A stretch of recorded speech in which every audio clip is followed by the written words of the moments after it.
Hello everyone, welcome to Commerce classes. Today we'll be understanding provisions of Accounting Standard 2 in relation to valuation of inventories. Now the objective of giving this standard is regarding the valuation of inventories as well as the disclosure practices. So the basic issue in accounting for inventories is the determination of the value at which the inventories must be carried in the financial statements until the revenue is recognized. Because you all know that inventories are not to be kept forever, or these are not to be used in the business. Rather, the objective of holding the inventories is to sell them off as and when we can make sales. So till the time revenue is recognized, at what price inventories should be recorded. So the standard deals with the determination of the value, including the ascertainment of cost of inventories and any write down thereof of the net realizable value. Now please consider here, it says write down. It implies that inventories will be recorded either at their cost, or they will be reduced, or at the amount which is below the cost. So if you are using net realizable value, then it is writing down the cost. So that is why we say that the principle is cost or net realizable value, whichever is least. Now the standard should be applied in accounting for inventories other than, because whenever any standard is given, the exclusions are specified, that this standard is applicable for valuation of inventories, but these items are excluded. Work in progress under construction contracts, because we have a separate standard for the same. Work in progress arising in the ordinary course of service providers, right? Because you have separate rules for these. Then inventories of shares, debentures and other financial instruments are measured separately, and inventories of livestock, agricultural produce and mineral oils, etc. is also measured at net realizable value. The reason of measuring these at net realizable value is that whenever you have any agricultural produce, or you have extractions from mineral oils or mines, etc., then usually the amounts are extracted with the forward contracts. So the amount is guaranteed by the government or by the contracting company. So these are measured at their net realizable value, because unless and until you have a contract to supply the oils to a particular company, you won't extract those, isn't it? So you have separate rules for these four type of inventories. So your AS2 will not be applicable to these, right? Now in this standard, these two terms are mainly used. One is inventories, another is net realizable value. Inventories are the assets held for sale in the ordinary course of business. We all know this term right from the 11th standard when we started working in accounting, that inventories are those assets which are to be purchased and sold in the ordinary course of business. So these are held for sale and not for use, or these are in the production process at some stage of production, or in the form of materials or supplies to be consumed at the time of production process. Okay, then net realizable value is the estimated selling price in the ordinary course of business less the estimated cost of completion and estimated costs necessary to make the sale. So you might be having a selling price of a product, but you are to deduct the estimated cost of completion.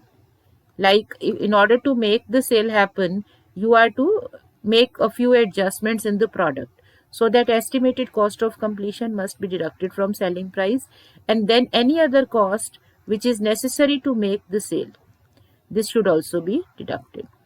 So the remaining will be your net realizable value. And as per the rule, inventories are to be measured at lower or cost or net realizable value. Now, NRV, net realizable value, we have already understood. Coming to cost. So, cost of inventories basically includes cost of purchase, cost of conversion, and other cost. Cost of purchase means the price that you are paying to buy the inventories. So, it will include any kind of duties and taxes which are payable, freight inward, that is, cost to bring the inventories to your place, or any expenses directly attributable towards the acquisition of the assets. Okay. Now, cost of conversion implies costs directly related to the units of production, such as direct labor or any other direct cost, and it also includes allocation of fixed and variable overheads which are incurred in converting materials into finished goods. So any cost which is incurred to convert materials into finished product, they will be included in the cost of conversion. Plus some other cost may also be forming part of this cost of inventories, like cost of designing products for specific customers. So then the cost will be included in the cost component of those specific inventories. Now, while determining the cost of inventories, certain things are excluded, like abnormal amounts of wasted materials, storage cost, administrative overheads, selling and distributional costs. So these will be excluded. Now, in order to determine the cost, there are certain formula, as we have studied various methods for determining cost of inventories. Now, out of these two methods are supported by the standard. One is specific identification method and another is first in first out method. Specific identification method states that the inventories which are not ordinarily interchangeable. That means if you have inventories which are not of general type, which are different, specific to different requirements, then these should be measured at specific identification method, because you can identify the inventories specifically to their costs. Like take a case of a furniture making unit which makes furniture on order. So they can separate the cost, they can identify the cost with a particular order, so the cost will be measured accordingly. Now, first in first out method is another which is supported by the system. So it says that cost of the inventories other than those which are specified above. That means if you are not applying the above, or the first method is not applicable, it is not practical, maybe your inventories are interchangeable, in that case you should follow FIFO or weighted average cost formula. So these two are supported. FIFO or weighted average formula. The formula should reflect fairest possible approximation to the cost of bringing the inventories to their present location and condition. So cost should not be escalated. It should represent the fair estimate of the cost that you have incurred to bring the inventories into the present condition and place. Now, in order to measure the cost, although we use historical cost as a basis, historical cost, that means the cost that we have incurred, we have already incurred to buy the inventories or to convert the inventories into the present form and location. But there are certain other methods which are all, also allowed, like standard cost method or retail method. The only condition is that the methods should give you the cost of inventories which is fairly approximate to the actual cost of the inventories. Okay, so if the result is giving you approximate to the actual cost, then you can use this method also. Like retail method says that you take up the selling price and you deduct the gross profit, estimated gross profit. So maybe you have inventories with selling price of 1 lakh, and then you approximately take say 20% gross profit, then inventories can be measured at 80,000. Right? So this is a simple method. Now this method is better when you have a whole lot of inventories, thousands of inventories in your stores of varying types. Then measurement of inventories will require a lot of time, and that will be complex. So you can use this technique, but the only thing is that it should give you a fair idea of the cost. I mean, the idea should not to window dress your accounts or to show manipulated information. The idea is that the value should reflect actual cost. Right? Now, net realizable value, as we have studied, that this can also be used provided it is below the cost. Right? Now, sometimes we find that the inventories are damaged or they have become obsolete. Like, when you go to certain stores, some items are put up on sale, 70% off, 80% off, because the items are outdated. Okay, or the selling price has declined, and sometimes the estimated cost of completion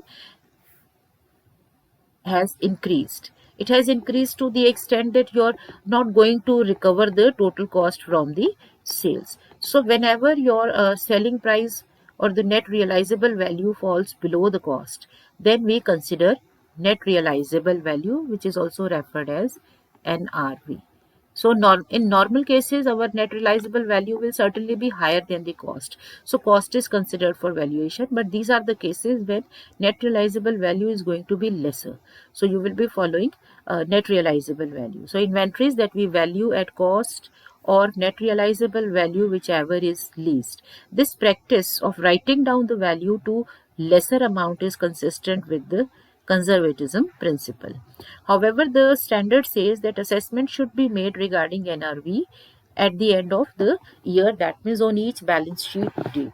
So every year at the end you should make the estimate of net realizable value, and that should be from item to item basis. So it is not that you are taking all the inventories together.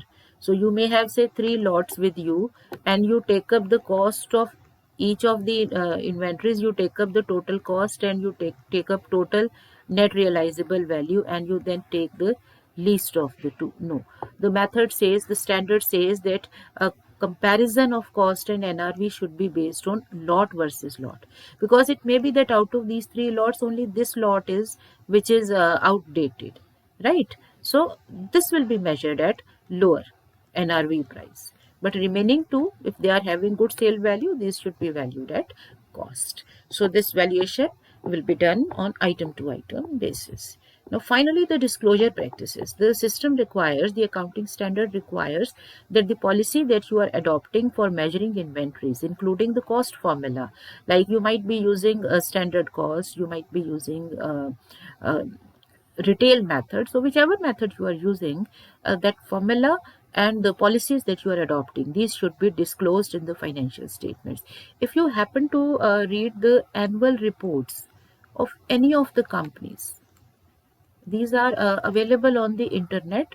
So you can take up any company and look at their annual reports. In the annual reports, in financial statement section, you will be finding that at the end you will be having disclosure practices, that is disclosure of policies, which will include the accounting policy for inventory. So you can have a reading, and that will give you a fair idea how actually the valuation is done in the companies.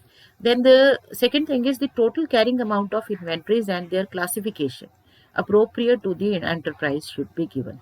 So there is not a standard classification given in the herein. It says that any kind of classification which is suitable to the enterprise, that should be given.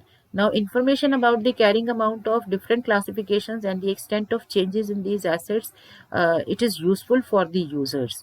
Those who are reading the accounting statements, financial statements, they use this information for decision making, and so this kind of information must be disclosed. Now, the common classifications are, as we have all studied, raw material and the components, work in progress, finished goods, and stores and spares, and loose tools. So that is it in the standard given to us. So I hope the whole standard is clear to you. Normally we can expect a small question on the accounting standards. Thank you for the day. So keep learning and practicing, and stay happy.